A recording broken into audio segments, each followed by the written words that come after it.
ఆయన మా video subscribe చేసుకోండి, మాట్లాడండి. జగన్మోహన్ రెడ్డి ఏం చేశాడు, చంద్రబాబు నాయుడు ఏం చేయలేదు చెప్పండి. క్రిస్మస్ కానుక ఇచ్చాడు. ఎవరికి? ఎవరు ఇచ్చిందా? రెడ్డి గారు. ఈయనేమి ఇచ్చాడు? ఎవరు? రే నువ్వు సరిగా లేచి నిలబడరా ఎరుపుక. చంద్రన్న ఏమి ఇచ్చాడు? చంద్రన్న ఏమి ఇచ్చాడు? ఏం పొచ్చి అయిపోతే వాడు మడగొడని ఎందుకు వేశారు ఓట్లు? తెల్లాదులు బీకినోడు ఓట్లు ఎందుకు వేశారు? ఏదో ఎవరు వేసింది? సంక్రాంతి కానుక ఇచ్చాడు. మోసం రెడ్డి గారు మోసం చేసినప్పుడు మీరు అందరూ ఎందుకు తిరగబడలేదు?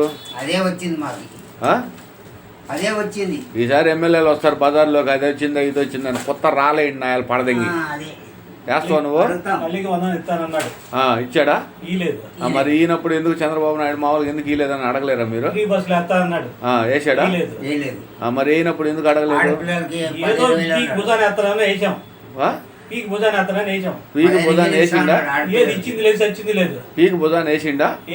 మరి వేయినప్పుడు ఎందుకు మామూలుగా మీరు మాట్లాడారు? పోయి మూటలు కట్టుకుని వచ్చి ఇంట్లో పెట్టుకుని ఢిల్లీ పోయి ఇటు వచ్చిండు.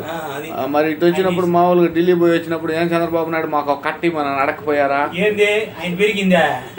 బరిగిందో ఈగిపోయాడా? ఏంది ఇచ్చేది? పెరిగింది. ఆయన పెరిగింది ఏమి ఇచ్చాడు? ఏమిస్తాడా? ఉండే నాయకుడికి చంద్రబాబు నాయుడు వస్తే ఉండే వాళ్ళకి బాగుపడతారు, లేని వాళ్ళకి ఇప్పుడు దాకా బొత్స ఇండ్లు లేవు, వాళ్ళు అవడలేదు.